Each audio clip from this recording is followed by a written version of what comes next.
पड़ गया होता, आम मतदाता का वोट पड़ गया होता, तो मैं 1 लाख वोटों से कम चुनाव जीतता, मैं दावे से कह सकता हूँ। लेकिन जिस तरह बूथ कैप्चरिंग, जिस तरह धांधली इतने बड़े पैमाने पर हमने कभी सोचा भी नहीं था, देखा भी नहीं था, सुना भी नहीं था। जितना 42 जनता को किया गया, पूरी रात, पूरा दिन और पूरा जो है एक तांडव रचा गया, यही मैं आपसे कहना चाहता हूँ। तो बिल्कुल पूरी तरह जो है चुनाव में बड़े पैमाने पर धांधली करके मुझे हराया गया। हाँ, अंदर भी थे।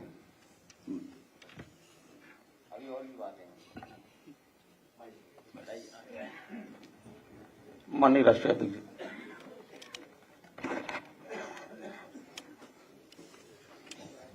मैं अपने सभी प्रेस के साथियों का बहुत धन्यवाद देना चाहता हूं। हालांकि जिस दिन चुनाव हो रहा था और जिस समय वोट पड़ रहे थे, उस समय भी आप मिले थे। बहुत सारे वीडियोस, बहुत सारी जानकारी लगातार मिल रही थी, जिसकी सूचना हम लोग आपको भी दे रहे थे और आज के समय पर जो सोशल मीडिया उसके माध्यम से भी चुनाव आयोग और संबंधित अधिकारी तक बात पहुंचा रहे थे।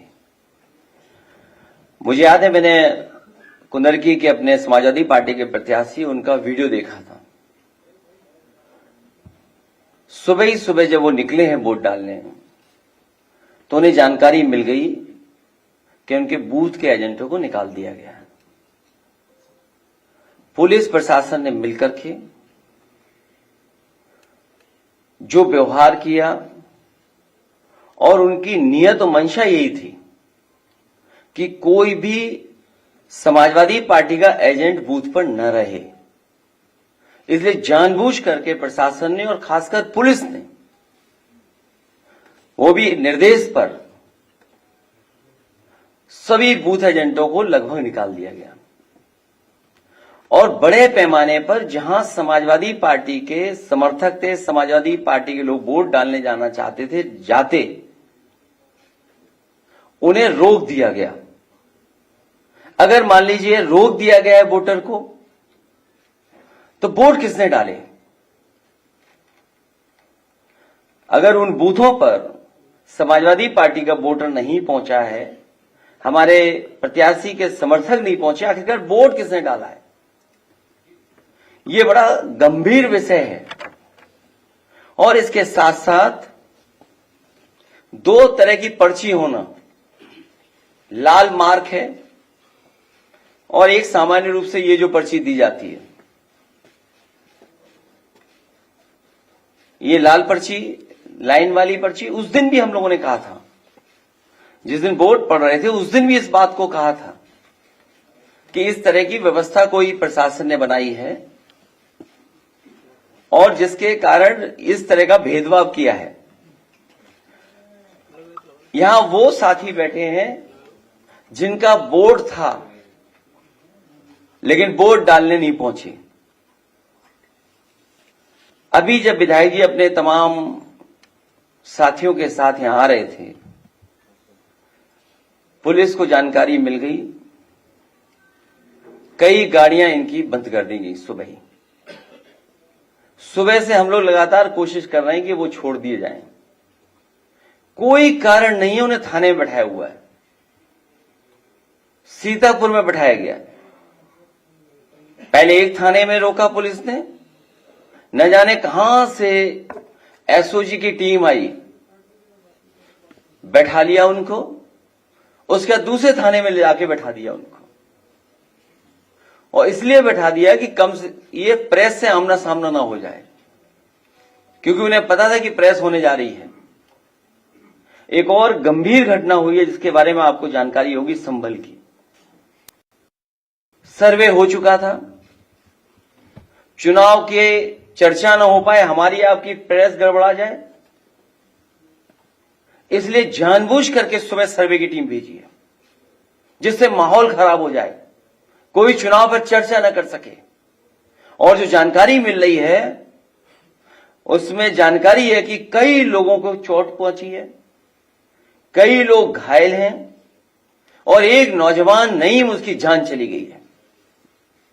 आखिरकार जब सर्वे हो चुका था मस्जिद का, तो दोबारा सर्वे क्यों करा ये सरकार, और वो भी सुबह और बिना तैयारी के।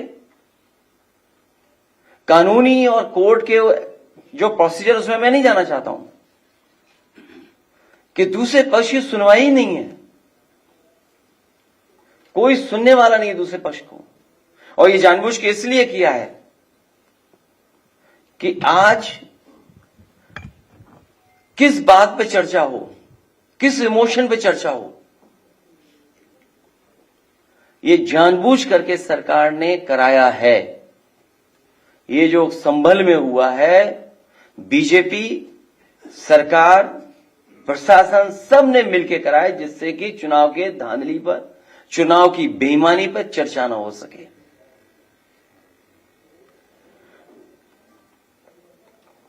लोकतंत्र में सच्ची जीत लोक से होती है, तंत्र से नहीं। लेकिन ये नया लोकतंत्र जो बनाया भारतीय जनता पार्टी ने, उसमें लोगों को वोट नहीं डालने दे रहे हैं, अपने तंत्र को आगे कर दे रहे हैं। और जब कभी भी निष्पक्ष जांच होगी, जिस समय निष्पक्ष जांच होगी और तमाम वीडियोज जो या सीसीटीवी के माध्यम से जो रिकॉर्डिंग होती है बूथ की, जब उसकी सच्चाई सामने आएगी तो पता लगेगा कि वोटर्स ने वोट नहीं डाला, वहां के कौन वोटर बन गए ये भी किसी को नहीं पता। बूथ के अंदर किसने वोट डाला किसी की जानकारी नहीं है। जिस जीत के पीछे छल होता है वो दिखावटी जीत का छलावा होता है। जो सबसे ज्यादा उस सीट को छलती है, जिसके छल करके जीत का नाटक रचा है। ये पूरा नाटक है इनका, भारतीय जनता पार्टी का। ये जश्न मनाना, लड्डू के नीचे लड्डू को रखने वाली जो वो थोड़ा बहुत जो मिठाई वाले लगाते हैं, बिना हटाए लड्डू खिला देना, ये सब नाटक था। ऐसी जीत जीतने वालों को कमजोर करती है, नैतिक रूप से उनके जमीर को मार देती है। बिना जमीर के जीने वाले अंदर से खोखले होते हैं। ऐसे लोग सबके सामने अपने को ताकतवर दिखाने की कोशिश करते हैं, लेकिन अकेले में आईने में अपना मुंह देखने से भी डरते हैं।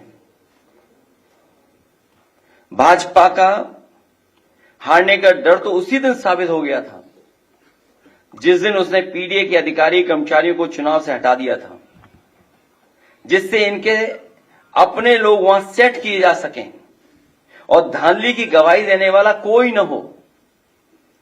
हमने तो भाजपा की बदनीयत को समझकर तब ही विरोध किया था, लेकिन जब शासन प्रशासन ही दुशासन बन जाए तो लोकतंत्र के चीरहरण को कौन रोक सकता है। ये बेईमानी कोई नई नहीं है इनकी। चुनाव में धांधली करना और धांधली का परिणाम हमने सबने कैमरे पे देखा था। तो एक विधायक को भी अपमानित होना पड़ा था और इनकी धांधली सीसीटीवी की वजह से चंडीगढ़ में पकड़ी भी गई थी। जिनकी उंगलियों पर निशान नहीं है उनके भी वोट डाले गए हैं। ये विधायक जी बैठे हैं, वो जानते होंगे। इनकी विधानसभा में बड़े पैमाने पर लोग हैं जिनकी उंगलियों पे किसी के निशान नहीं है, लेकिन सुनने में आ रहा है कि उनका वोट डल गया है। जिनकी उंगलियों पर निशान नहीं है उनके भी वोट डाले गए हैं। चुनाव आयोग अपने दस्तावेजों में देखे कि जिनका नाम दर्ज है वो बूथ तक पहुंचे भी या नहीं। जिस समय ये जांच होगी कि लोग बूथ तक पहुंचे कि नहीं पहुंचे हैं, दूध का दूध पानी का पानी हो जाएगा। अगर ईवीएम की कोई फॉरेंसिक जांच संभव हो अगर ईवीएम की कोई फॉरेंसिक जांच संभव हो तो बटन दबाने के पैटर्न से ही पता चल जाएगा कि एक ही उंगली से कितनी बार बटन दबाया गया है। और अगर ये संभव हो तो ये पता किया जा सकता है कि एक ही उंगली से कितनी बार बटन दबाया गया है। और सुनने में यहां तक आया है कि जो लोग बाहर थे उनको चिन्हित पहले ही कर लिया उन्होंने। जो लोग बाहर थे उन्हें चिन्हित पहले ही कर लिया और उनके वोट भी इन्होंने डाल दिए। ये नए जमाने की इलेक्ट्रॉनिक बूथ कैप्चरिंग है। ये नए जमाने की इलेक्ट्रॉनिक बूथ कैप्चरिंग का मामला है जो कोर्ट की निगरानी में होने वाली मतगणना में कैमरे के सामने हेराफेरी कर सकते हैं। वो अपने लोगों के बीच बूथ के बंद कमरे में क्या नहीं कर सकते। अगर पीडीए के अधिकारी कर्मचारी बदलकर धांधली न की होती तो भाजपा एक भी सीट के लिए तरस जाती, जैसे कि लोकसभा चुनाव में हुआ था। जब ऐसी व्यवस्था मिल्कीपुर में नहीं हो पाई तो वहां का चुनाव भी सरकार ने टाल दिया। और धांधली करने के लिए ही, और इस बात की भनक जब पड़ गई सरकार को कि जो लोग छुट्टी पे आए हैं वो लोग भी भारतीय जनता पार्टी के खिलाफ मतदान कर करके जाएंगे, तो इन्होंने चुनाव की तारीखें बदल दी थी। एक देश तब एक लोकतांत्रिक क्रांति की ओर बढ़ने लगता है जब उसे कहीं से भी इंसाफ की उम्मीद दिखाई नहीं देती। महंगाई, बेरोजगारी, बेकारी और चुनावी धांधली से आक्रोशित समाज एक सीमा तक ही सहता है। इतनी सी बात तो अनपढ़ भी समझता है कि पेट की आग कभी भी उसको नहीं जिता सकती जिसने रोटी छीनी हो और जिसने रोजगार छीना हो। भाजपा ने रोजी रोटी, मान सम्मान, सौहार्द, भाईचारा सब छीन लिया है। भाजपा संविधान से लेकर के आरक्षण तक सबको खत्म करने पर उतारू है। ऐसे में भला उसे वोट कौन देगा? चुनाव के दिन जब निहत्थों पर बंदूक तानी गई थी तो भाजपा की कमजोरी सारी दुनिया के सामने आ गई। एक साहसी महिला ने जिस समय अपना वोट देने के अधिकार का कागज बंदूक के सामने तान दिया, भाजपा उसी समय हमेशा के लिए हार गई थी। लोकतंत्र में ऐसा तमाचा आज तक किसी ने नहीं मारा जिसकी गूंज भाजपाइयों को रात में सोने नहीं देगी। सत्ता की भूख ने तो भाजपा को पहले ही बीमार बना दिया था, अब तो वो सो भी नहीं पाएंगी। हमें तो भाजपा के लोगों पर अब तरस आता है, लेकिन जनता कह रही है ये वो लोग नहीं जिन पर तरस किया जाए। भाजपा सोच रही है कि इन परिणामों से पीडीए हताश होगा, तो वो गलत सोच रही है। अन्याय और उत्पीड़न लोगों तो तोड़ता नहीं बल्कि जोड़ता है लोगों को। उत्पीड़न और अन्याय कभी भी लोगों को तोड़ता नहीं है, जोड़ने का काम करता है। हमने पहले भी कहा कि आज फिर कह रहे हैं, सदियों से पीडीए समाज का जो उत्पीड़न और अपमान प्रभुत्ववादियों ने किया है उसका दर्द पीडीए ही समझ सकता है। पीडीए दर्द का रिश्ता है, यही दर्द पीडीए को लगातार जोड़ रहा है। ये एकता ही भाजपा की चिंता का सबसे बड़ा विषय बना हुआ है। क्या पीडीए एक क्यों है? पीडीए एक साथ क्यों खड़ा है? भाजपा की बुनियाद हिल चुकी है। एक बार सोच के देखिए, भाजपा को भला वोट कौन दे रहा है? क्या वो गरीब जो महंगाई का मारा है, या वो पिछड़ा दलित, अल्पसंख्यक या आदिवासी जिसका भाजपा राज में लगातार शोषण हो रहा है, जिसका आरक्षण मारा जा रहा है, या वो किसान जिसको खाद नहीं मिल पा रही है, या जिसकी फसल छुट्टा पशु खा जा रहा है, या जिसकी फसल की कीमत उसे नहीं मिल रही है, या वो मजदूर जिसे बेकारी के कारण मजदूरी नहीं मिल रही है, या वो दुकानदार जो मंदी का मारा है, या वो कारोबारी व्यापारी जो भ्रष्ट जीएसटी और भाजपाई चंदे की रसीद काटने वालों से परेशान है। या वो महिला जो यूनिवर्सिटी कैंपस तक में सुरक्षित नहीं है,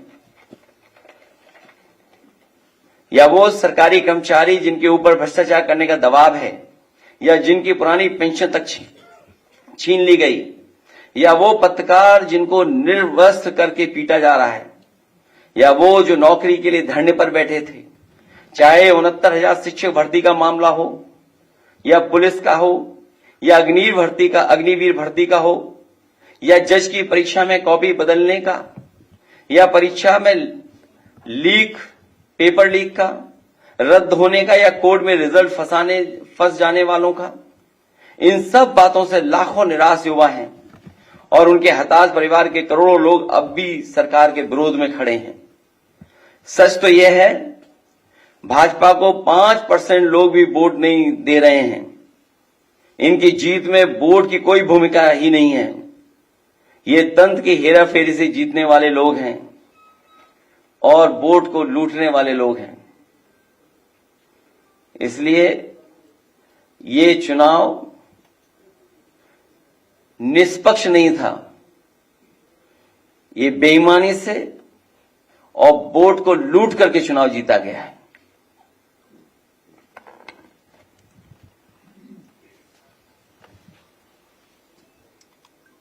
डीजीपी साहब कह रहे हैं कि सब ठीक है, हालात नियंत्रण में है, एक आदमी की मौत हो गई है, इसके बाद भी वो कह रहे हैं सब ठीक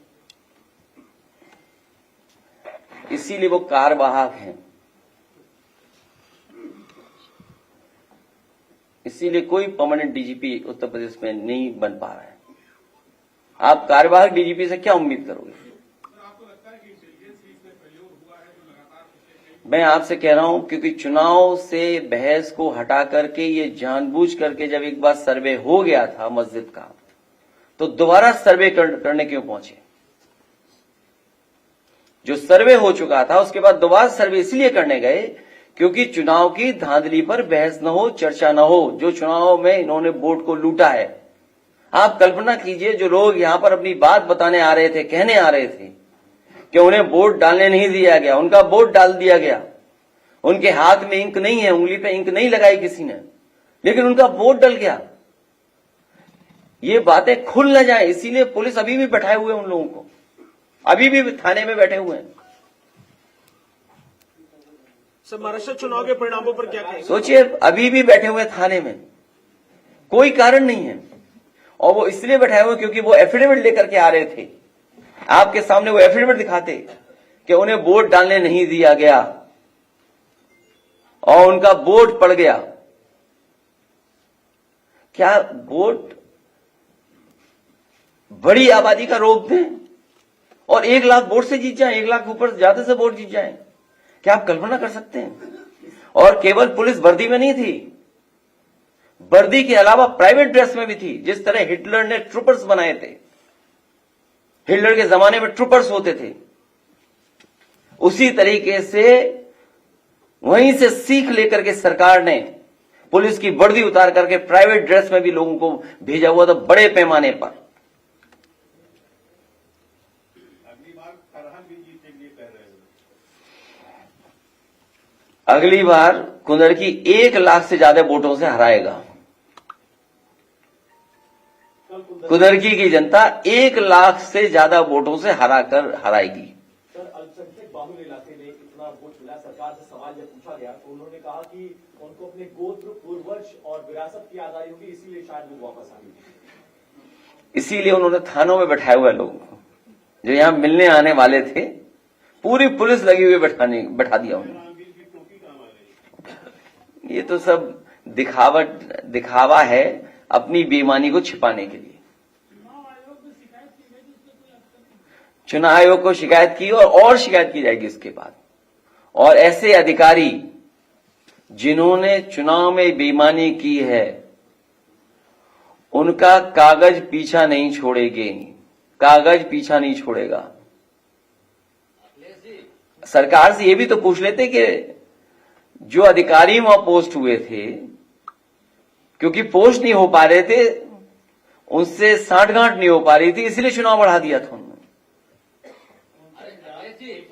अखिलेश जी, वो महमूद राजा सुप्रीम कोर्ट के सीनियर वकील और चंद्रभान सिंह लगातार चुनाव आयोग पर सवाल उठा रहे हैं और जिस तरह से देखिए धांधली, चाहे वो हरियाणा में 10 लाख वोट बढ़ाने की बात रही हो, चाहे पूर्व लोकसभा में 4,63,000 वोट बढ़ने की बात रही हो, चाहे महाराष्ट्र में 150 सीटें जो बढ़ कर गई है, लगातार इसको लिए लड़ाई लड़ रहे हैं। तो सुप्रीम कोर्ट के वो प्राचार्य है महमूद प्राचार्य जी और चंद्रभान जी, तो क्या अब आप लोग आगे की रणनीति कैसे करेंगे? क्योंकि लगातार जिस तरह से देखिए अब संतों को डराया जाता है, धमकाया जाता है भारतीय जनता पार्टी की तरफ से, तो क्या आगे की रणनीति आप और कांग्रेस मिलकर कुछ तैयार करेंगे या 2027 में भी इसी तरह डर के माहौल में लोग वोट डालेंगे?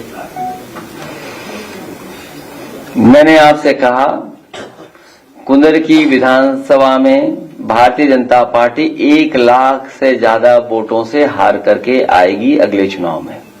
सर, आपने अभी जो सीतापुर वाली बात कही है, मिस्टर स्पीड के सीतापुर पुलिस दिख रही है कि लोगों के पास गाड़ियों की आरसी और तो यात्रियों को बैठा लोगे आप? नहीं, आप भी बताइए ये कौन सा एक्ट है बताओ। नहीं, ठीक बात है, वही बात है। तो आप भी तो एक्ट को समझते होंगे कि गाड़ी बैठा लो, आप गाड़ी रोक लो, ठीक, कागज चेक कर लो, आदमी बैठा लिया आपने, ड्राइवर को करो कार्रवाई। अच्छा, आप जो आ रहे हैं उनके एफिडेविट छीन लिए,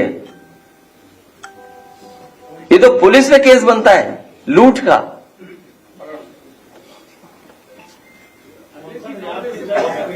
झारखंड घोटाला में आपने कई बार अनुरोध किया और हाईकोर्ट के आदेश के बाद सरकार के कान में जो मेरे थे, उसके बाद भी चुनाव में अस्पष्ट बहुमत, महाराष्ट्र में आखिर एक मामला क्या है समझ में मुझे नहीं आता। ऐसी स्ट्राइक रेट कभी देखी आपने जो बीजेपी की स्ट्राइक रेट इस बार दिखाई दी है चुनाव में? अभी तक के चुनावों में किसी भी पॉलिटिकल पार्टी की ऐसी स्ट्राइक ट्रिक देखी आपने? और हमारे एक साथी ने ठीक कहा कुछ पहनावे को लेकर के, जिस पार्टी को हमेशा पहनावे पे शिकायत रहती थी, कौन क्या खा रहा है इस पे शिकायत रहती थी, वो क्या दावा कर रहे हैं? और सच्चाई तो यह है कि इन्हें बूथ तक नहीं पहुंचने दिया, इनकी उंगलियों पे निशानी नहीं है। चंडीगढ़ में आपने धांधली नहीं देखी, सीसीटीवी नहीं होता अगर, तो क्या वो आईएएस अधिकारी पकड़ा जाता? इसीलिए मैंने कहा कि नए तरह की ये इलेक्ट्रॉनिक वोटिंग मशीन से लूट और बूथ कैप्चरिंग है, आपको पहुंचने ही नहीं देंगे वहां तक। जो सीटों पर वोट डाला है, कितने संघर्ष के बाद वोट डाला है कार्यकर्ताओं ने, मैं बधाई देना चाहता हूं अपने कार्यकर्ता और जो मतदाता जो वोट डालने गए हैं, कितने संघर्षों के बाद भी वो बूथ तक पहुंचे और वोट डाल करके आए। क्या बीजेपी के किसी कार्यकर्ताओं को रोका गया? ये उनकी स्ट्रेटेजी थी। आप एक एक बूथ उठा के देख लीजिए बीजेपी का, उन्होंने बूथ कैप्चर करके 90% ज्यादा वोट डाल लिया अपने बूथ पर। हमारे बूथों पर कितने परसेंटेज है? 13%, 12%, 11%, और उनके बूथ पे 90% वोट पड़ गया, एक ही जिले में, एक ही विधानसभा में। क्या पुलिस गोदी में उठा के ला रही थी वोटरों को? इसका मतलब तो यह हुआ कि पुलिस के लोग भारतीय जनता पार्टी के वोटरों को गोदी में उठा करके वोट डलवा रहे थे, मना रहे थे कि वोट डालने जाओ।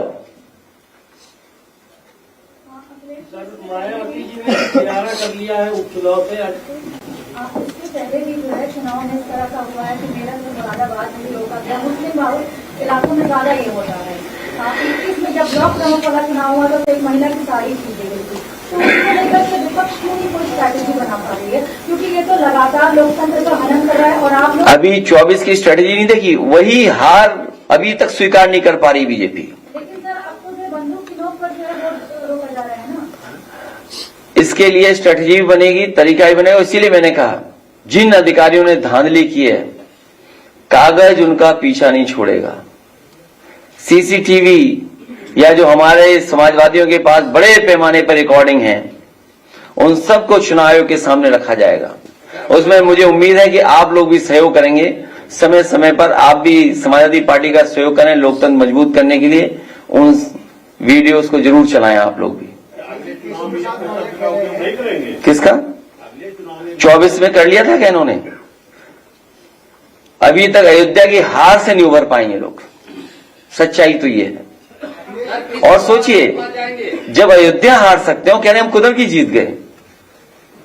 जहां पे वहां आम वोटर ने रिजेक्ट कर दिया हो, और क्या कहते हैं कुंदर की जीत हुई, हमें कुंदर की वोट दिया है, जिनके अपने वोटरों ने, इनके अपने वोटरों ने रिजेक्ट किया है, जहां पर मिल्कीपुर में चुनाव नहीं करा पा रहे हैं। इसीलिए मैंने कहा कि अगर फॉरेंसिक लैब में ये बात चेक हो जाए कि ईवीएम की मशीन के बटन किसने दबाए हैं, तो आप पाएंगे कि एक ही व्यक्ति बटन दबा रहा होगा। अब बात बहस आगे नहीं करिए, हमारा व्यू पॉइंट लोकसभा में मैं बोल चुका हूं, वही हमारा है, जो मैं लोकसभा में बोल चुका हूं। चुनाव नहीं करेंगे जब तक चुनाव आयोग ये हार है और 300+ सीटें 27 में जीतेंगे।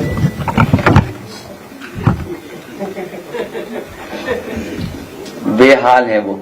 मायावती जी कह रहे हैं उपचुनाव ही नहीं करेंगे जब तक चुनाव आयोग कुछ कदम नहीं उठाता। अब उपचुनाव हो गई नहीं, अब उपचुनाव कोई होगा ही नहीं, एक होगा बस। सर महाराष्ट्र और झारखंड चुनाव परिणामों पर क्या कहेंगे सर? पार्टियां वहां आ रही, कल महाराष्ट्र की पार्टियों ने बात कही, ईवीएम पर भी सवाल। नहीं, मैं आपको कई बार यहां कह चुका हूं और लोकसभा में मैंने अपना पक्ष रख दिया था, फिर मैं कहता हूं आपसे, जर्मनी के बारे में, और जर्मनी हमसे न जाने कितना आगे हर चीज में, तकनीक में, आम लोग जो वहां के पढ़े लिखे हैं उनके जानकारी के बारे में, और जब दुनिया का सबसे बड़ा उद्योगपति भी सवाल उठा रहा है, जो इसी क्षेत्र का सबसे ज्यादा जानकार है, अभी जिनका डिप्टी सीएम का आपने नाम लिया, वो क्या जानते होंगे ये इलेक्ट्रॉनिक के बारे में?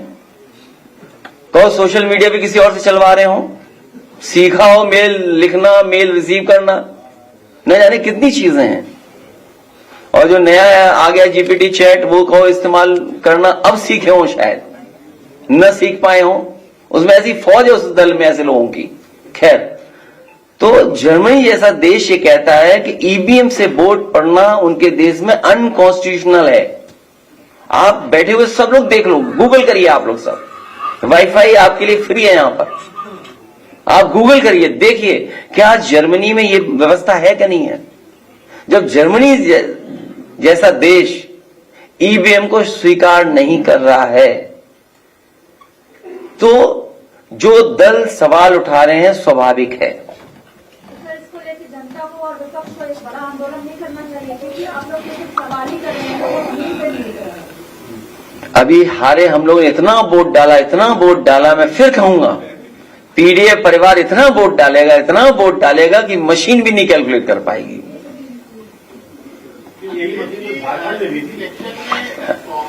कभी कभी कुछ छोड़ देते हैं कुछ लोग। देखिए, मैं इस पे बहस में नहीं उलझना चाहता हूं कि कहां क्या है, हमारा एकदम क्लियर है उसमें व्यू पॉइंट कि हम इसके खिलाफ हैं, इस व्यवस्था के खिलाफ है। जिस चुनाव आयोग ने निष्पक्ष चुनाव नहीं करा पाया, तो क्या लगता है आप इतनी चीजें लेके जाएंगे, सीसीटीवी फुटेज? हमें व्यवस्था पे, सिस्टम को तो स्ट्रेंथन करना हमारी आपकी दोनों जिम्मेदारी है। राजीव कुमार के ऊपर लगातार आरोप लग रहा है, कई बार देखिए कई सीनियर लीडरों। देखिए, ये पक्ष आपका ठीक है, लेकिन हमें और आपको जब मौका मिले इंस्टीट्यूशन कैसे बेहतर हो, इंस्टीट्यूशन को कैसे स्ट्रेंथन करना, ये काम करना पड़ेगा। और उस इंस्टीट्यूशन में जो खराब लोग हैं उन्हें समय समय पे कटघरे में खड़ा करना पड़ेगा। अखिलेश जी, आपको ये नहीं लगता है कि कांग्रेस को भी इसमें टिकट अगर एक दो दी जाती है तो ज्यादा होगा? आपकी किसी कांग्रेस के बड़े नेता से बात हुई क्या? तब ठीक है, तो उनसे पूछ लेते मांगी क्यों नहीं। तो उन्हें तो पता है हमने दी थी सीटें। अगर ये बताओ, सबको बता दो, अगर आप बातचीत हुई है तो कौन कौन सी सीट दी थी मैंने। नहीं, जब आपकी बात हुई है, सब जानकारी आपको, फिर हमसे क्यों पूछ रहे हो? हमने तो सीट दी थी ना। चलिए, बहुत धन्यवाद आपका, बहुत धन्यवाद। अच्छा, ये वो लोग हैं जिन्हें वोट की